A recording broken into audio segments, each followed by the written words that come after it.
नवरात्रि शुरू होने से पहले घर से आज ही हटा दें। यह तीन चीजें माता लक्ष्मी होती है, क्रोधित घर में आने लगती है दरिद्रता। तो आइए जानते हैं आज की इस वीडियो में आखिर वह कौन सी तीन चीज है जो हमें नवरात्रि शुरू होने से पहले घर से तुरंत ही हटा देनी चाहिए।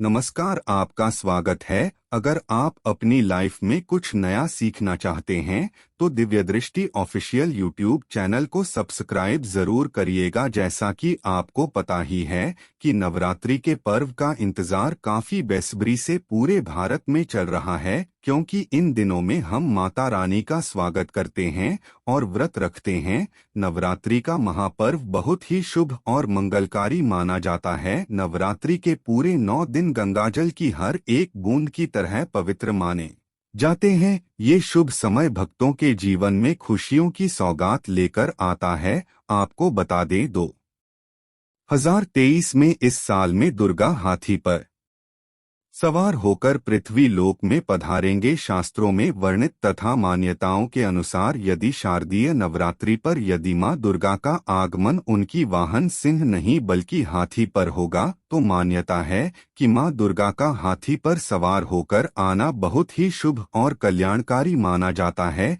जीवन सुखमय हो जाता है, भक्ति का भरपूर लाभ भक्तजनों को मिलता है। दोस्तों, इस बार नवरात्रि पूरे 9 दिनों तक मनाई जाएगी, ना एक भी दिन कम न ज्यादा, पूरे 9 दिनों तक मनाई जाएगी। शेरों वाली की विशेष रूप से पूजा आराधना की जाएगी। शारदीय नवरात्रि का महापर्व भी इस बार 2023 में 15 अक्टूबर दिन से शुरू होकर 23 अक्टूबर सोमवार के दिन समाप्त होंगे। ऐसे में शारदीय नवरात्रि पर मां दुर्गा की कृपा पाने के लिए कलश स्थापना का शुभ मुहूर्त है। 15 अक्टूबर को दिन में 11:44 से दोपहर 12:30 तक कलश स्थापना का शुभ मुहूर्त रहेगा। मुहूर्त में की गई पूजा बहुत ही शुभ मानी जाती है। इससे समस्त देवी देवताओं की कृपा प्राप्त होती है और पूजा पाठ का फल कई लाख गुना प्राप्त होता है। ऐसे में जो नवरात्र आने से पहले घर से ये चीजें हटा देता है तो उसके घर में मां वैष्णो का होगा आगमन, मां लक्ष्मी का होगा वास, मां शेरों वाली आपकी झोली खुशियों से भर दें। इसीलिए नवरात्र आने से पहले घर से ये चीजें फौरन हटा दें। दोस्तों, आज हम कुछ ऐसी ही गलतियों के बारे में जानेंगे जो यदि आपके घर में भी होती है तो मां लक्ष्मी कभी नहीं करती ऐसे घर में प्रवेश। फिर चाहे आप कितने ही पूजा पाठ कर लो, मां लक्ष्मी ऐसे घर में कभी नहीं आती। ऐसे घर से देवी देवता भी सदैव रहती है नाराज। पूरी जानकारी को देखने के लिए इस वीडियो को अंत तक अवश्य देखें। सच्ची श्रद्धा से कमेंट बॉक्स में लिखें हर हर महादेव, ओम नमः शिवाय। महादेव के लिए एक लाइक तो बनता है। सबसे पहले नवरात्रि के पहले की मंदिर की अच्छी तरह से साफ सफाई कर ले। मंदिर के यदि पुरानी मालाएं हैं, टूटी फूटी मूर्तियां हैं, उसके साथ ही खाली माचिस की डिब्बी रखे हुए हैं तो उन्हें फेंक दें तथा टूटी मूर्ति को किसी नदी में प्रवाहित कर दें। घर में छोटे बच्चों को नवरात्रि का व्रत नहीं रखना चाहिए, इससे उनकी जान को खतरा हो सकता है, क्योंकि इस व्रत में शरीर को अधिक शक्ति की जड़ों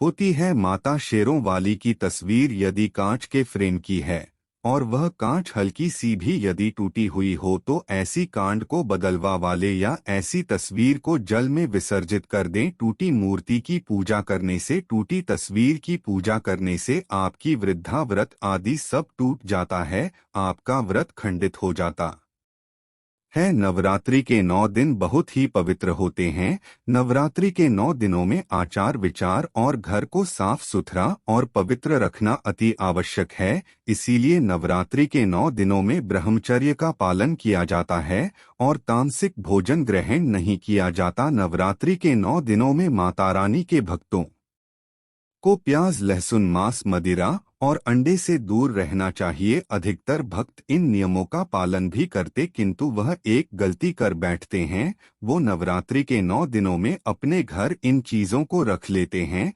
ऐसा भूल कर भी नहीं करना चाहिए। भागवत पुराण के अनुसार नवरात्रि के 9 दिनों तक माता रानी अपने भक्तों के घर में वास करती है।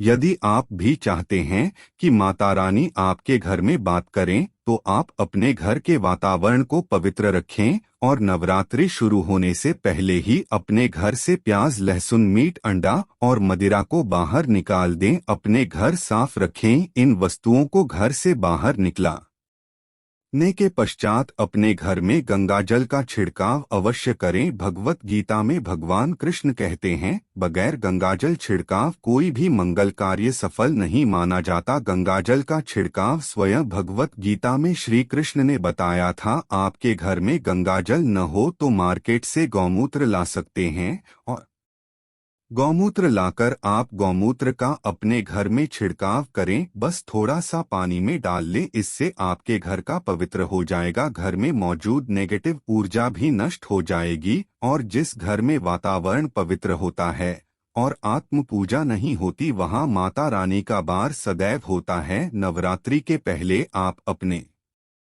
पूरे घर की अच्छी तरह से साफ सफाई कर लें। घर में जो भी फालतू सामान है, फटे पुराने कपड़े, उन्हें बाहर निकाल दें। घर में बेकार पड़ा सामान नेगेटिव ऊर्जा लाता है, इसीलिए गंदगी बिल्कुल भी न करें। धूप दीप जलाकर को स्वच्छ रखें। दोस्तों, माता के आगमन के लिए घर का दरवाजा अवश्य जाना चाहिए।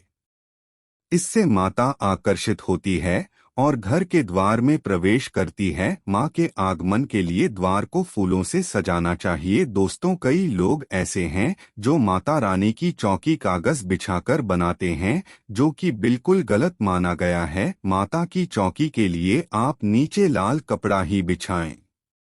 कपड़ा और सफेद कपड़ा भूलकर भी नहीं बिछाना चाहिए। ध्यान रखें, कपड़ा नहीं होना चाहिए। दोस्तों, यदि आपके घर में देवी देवताओं की खंडित मूर्ति की पूजन न करें और न ही उन्हें घर में रखें, क्योंकि उन्हें घर में रखना बुरा माना जाता है। दोस्तों, वही अधिकतर लोग अपनी छत पर या अपने घर के मुख्य दरवाजे के आसपास कबाड़ इकट्ठा कर देते हैं। ऐसा करना अशुभ माना जाता है। यदि आप अपने घर में घर के मुख्य दरवाजे पर या छत पर या फिर खास घर के उत्तर दिशा में कबाड़ इकट्ठा कर दिया है, नवरात्रि शुरू होने से पहले उस कबाड़ को घर से बस यही निकाल दें। दोस्तों, यदि आपके घर कोई भी बंद घड़ी है तो नवरात्रि शुरू होने से पहले उसे अपने घर से हटा दें और नई गाड़ी ले आए या उसकी मरम्मत करवा लें। गली को प्रगति का प्रतीक माना जाता है।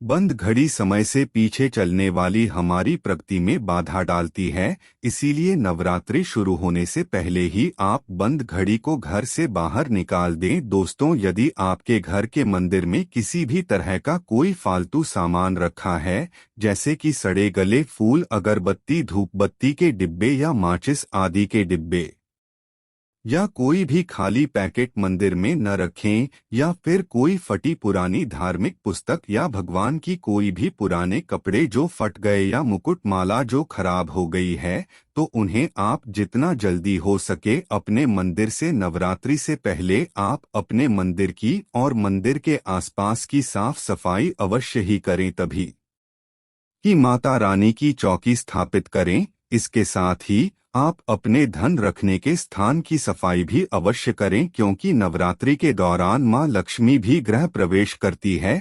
धन रखने के स्थान पर किसी भी तरह का कोई भी फालतू सामान, टूटा हुआ सामान न रखें। धन रखने के स्थान को मंदिर की तरह ही साफ रखें। नवरात्रि के दौरान माता रानी की पूजा में कौड़ियों को शामिल करें। माता के साथ साथ रोजाना कौड़ी का भी पूजन करें। इसके पश्चात आप कौड़ी को धन रखने के स्थान पर रख दें। ऐसा करने से बरकत सदैव होती है। यदि आपके पास पुराने जूते चप्पल इकट्ठे हो गए हैं तो नवरात्रि से पहले उन्हें घर से बाहर निकाल दें।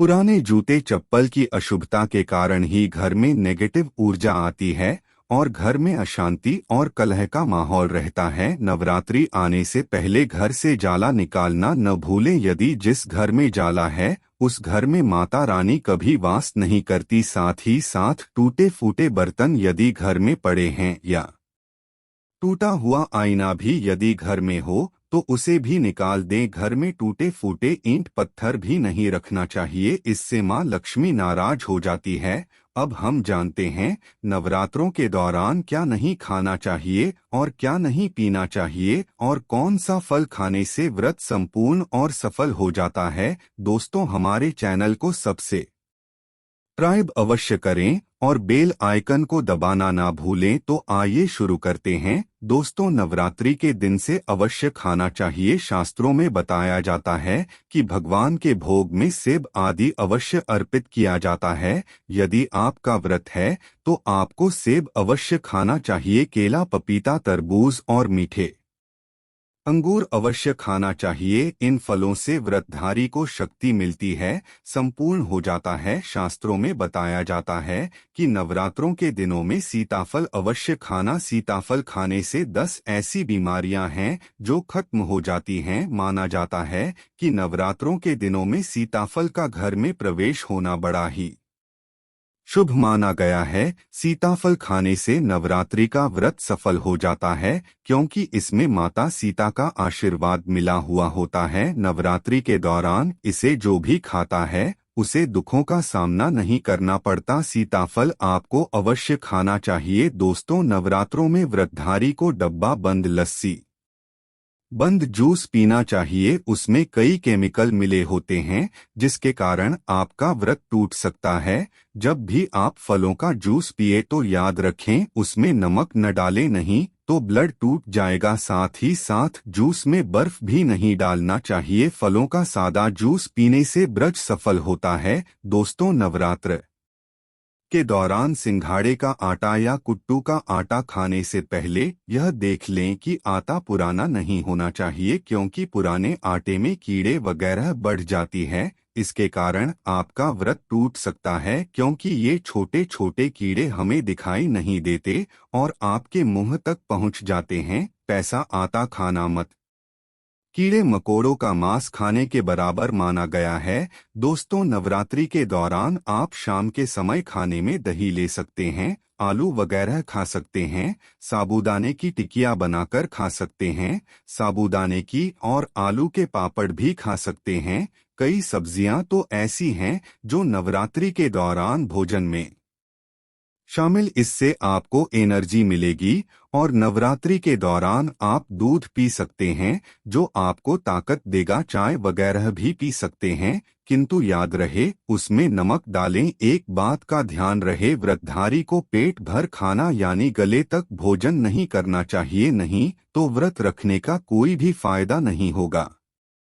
थोड़ा खा सकते हैं। दोस्तों, नवरात्रि के 9 दिन आदि शक्ति माँ दुर्गा को समर्पित होते हैं। नवरात्रि के 9 दिन माता के 9 अलग अलग स्वरूपों का पूजन किया जाता है। नवरात्रि के 9 दिनों में माता रानी को अलग अलग स्वरूप के हिसाब से अलग अलग भोग अर्पित किए जाते हैं। किंतु क्या आप जानते हैं, कुछ ऐसी वस्तु है जिन्हें नवरात्रि के दौरान भूलकर भी माता रानी को अर्पित नहीं करना चाहिए। यदि इन वस्तुओं को आप गलती से भी माता रानी को अर्पित कर देते हैं तो आपको व्रत और पूजन का पूर्ण लाभ नहीं होगा। इसीलिए माता रानी की प्राप्त करने के लिए आपको यह जानना अति आवश्यक है कि वह कौन सी ऐसी वस्तु है जो माता रानी के पूजन में भूलकर भी प्रयोग नहीं करना चाहिए। तो आइए माँ का जयकारा लगाते हुए वीडियो को शुरू करते हैं। दोस्तों, नंबर 1, नवरात्रि के दौरान शादीशुदा महिलाओं को सफेद कपड़े पहनकर पूजा पाठ नहीं करना चाहिए। साथ ही साथ काले कपड़े भी नहीं पहनना चाहिए, इससे पूजा व्रत आदि खंडित हो जाती है। माता की चौकी जब आप लगाएं तो उसके कागज नहीं लगाना चाहिए। माता की चौकी सदैव लाल कपड़ा बिछाकर ही बनाना चाहिए। सदैव याद रहे, नवरात्रों के इन 9 दिनों तक व्रतधारी को अपना आसन माँ की चौकी के आगे ही लगाना चाहिए और वहीं पर आपको सोना चाहिए। मंदिर को नवरात्रों के दौरान अकेला नहीं छोड़ा जाता, बहुत ही अशुभ माना जाता है। इससे दुर्गा माता नाराज हो जाती है और सदैव के लिए चली जाती है। दोस्तों, नंबर 2, नारियल। हिंदू धर्म में नारियल को समृद्धि, धन और सम्मान का सूचक माना जाता है। नारियल को श्रीफल भी कहा जाता है। नारियल को सुख समृद्धि में वृद्धि करने वाला माना जाता है। नारियल तो हर मांगलिक कार्य में विशेष महत्व होता है। जैसे कि आप सभी जानते हैं कि माता रानी के कई मंदिरों में नारियल से बलि भी दी जाती है और माता रानी के पूजन में नारियल का प्रयोग हम सभी करते हैं। खासकर कलश की स्थापना नारियल रखकर ही की जाती है। माता रानी के पूजन में हम नारियल प्रयोग करते समय कुछ गलतियां कर होती है। दोस्तों, नारियल कई प्रकार के होते हैं, एक हरा दूसरा सूखा जिसके अंदर पानी होता है। जिन नारियल के अंदर पानी होता है, माता रानी के पूजन में सदैव पानी वाला और जटा वाला नारियल ही प्रयोग करें। नारियल का पूर्ण होना चाहिए। नारियल चटका हुआ मेटू उठा हुआ नहीं होना चाहिए, क्योंकि साबुत नारियल ही पूर्ण और पवित्रता का प्रतीक होता है। साबुत नारियल ही सुख समृद्धि का प्रतीक होता है। नारियल को श्रीफल यानी कि मां लक्ष्मी का फल कहा जाता है। नवरात्रि में माता रानी के कलश की स्थापना करते समय जटा वाला यानी पानी वाला नारियल ही कलश पर स्थापित करना चाहिए। साथ ही यह ध्यान रखना चाहिए कि नारियल को सदैव कलश के ऊपर लेटा कर रखना चाहिए। घट स्थापना करते समय कभी भी नारियल को खड़ा करके नहीं रखा जाता। नारियल को सदैव लेटाकर कलश के ऊपर रखा जाता है। साथ ही नारियल को स्थापित करने से पहले आप नारियल को लाल कपड़े में लपेटकर उस पर और फिर लाल चुनरी ओढ़ाकर आप नारियल कलश के ऊपर स्थापित करें। शास्त्रों के अनुसार कलश के ऊपर जब सही तरीके से नारियल रखा जाता है और सही प्रकार का नारियल रखा जाता है, तभी ही व्रत और पूजन का पूर्ण फल प्राप्त होता है। यह भी ध्यान रहे कि महिलाएं माता रानी को नारियल अर्पित कर सकती है, किंतु कभी भी माता रानी के सामने नारियल को भूल कर भी न तोड़े, क्योंकि नारियल बीज रूप होता है और स्त्रियां बीज रूप से ही शिशु को जन्म देती है। इसलिए कभी भी महिलाओं को नारियल तोड़ना चाहिए। दोस्तों, नंबर 3 लौंग। लौंग हम सभी माता रानी के पूजन में प्रयोग करते हैं, किंतु लौंग का प्रयोग करते समय एक बहुत बड़ी गई कर बैठती है। सदैव ध्यान रखना चाहिए कि माता रानी को सदैव फूल वाली लौन ही अर्पित करना चाहिए। जिस लौन के ऊपर फूल नहीं होता या फिर जिस लौन के पीछे लकड़ी की डंडी नहीं होती, उसको आप माता रानी के पूजन में भूल कर भी प्रयोग न करें। फूल वाले लोगों को ही पुण्य माना जाता है और रानी के पूजन में कोई भी अपूर्ण वस्तु, कोई भी खराब वस्तु या टूटे हुए अक्षत प्रयोग नहीं करना चाहिए। इसीलिए सदैव माता रानी के पूजन में फूल वाली लौंग का ही प्रयोग करें। दोस्तों, नंबर 4 तुलसी के पत्ते अर्पित नहीं करनी चाहिए। माँ दुर्गा की पूजा में तुलसी पत्र का प्रयोग करना वर्जित माना जाता है। तुलसी पत्र के अलावा मामला भी माता रानी को अर्पित नहीं करना चाहिए और दुर्गा भी माता रानी को अर्पित नहीं करना चाहिए। दुर्गा भगवान श्री गणेश अति प्रिय है। नवरात्रि में आप भगवान गणेश को दूर्वा अर्पित कर सकते हैं। भगवान विष्णु जी को तुलसी के पत्ते अवश्य अर्पित कर सकते हैं, किंतु माता रानी को भूलकर भी तुलसी के पत्ते या दूर्वा अर्पित न करें। माता रानी को सफेद फूल भी अर्पित न करें। माता रानी को सदैव लाल रंग के फूल अर्पित करने चाहिए। लाल रंग के फूल माता रानी को अति प्रिय है। खासकर माता को गुड़हल और कमल के फूल अति प्रिय। शास्त्रों में बताया जाता है कि घर में माता रानी की दो या फोटो नहीं होनी चाहिए। इस बात का भी आप विशेष ध्यान रखें कि माता रानी के पूजन में कोई भी खंडित चीज प्रयोग न करें। पंडित चीज जैसे कि चटका हुआ या टूटा हुआ दीपक या फिर अटका हुआ कोई बर्तन। साथ ही यह भी ध्यान रहे कि लोहे के और प्लास्टिक के बर्तन आप माता रानी के पूजन में प्रयोग न करें, क्योंकि प्लास्टिक के चाइनीज बर्तन हड्डियों के पाउडर से मिलकर बनते हैं। ऐसा न करें। पैसे बर्तनों को माता रानी के पूजन से सदैव दूर। माता रानी को जो पुष्प अर्पित कर रही है, उन्हें सूंघे नहीं। सुनते हुए फूल या गिरे हुए फूल या फिर मुरझाए हुए फूल माता को अर्पित न करें। नवरात्रि की अष्टमी और नवमी तिथि पर कन्या पूजन का विधान है।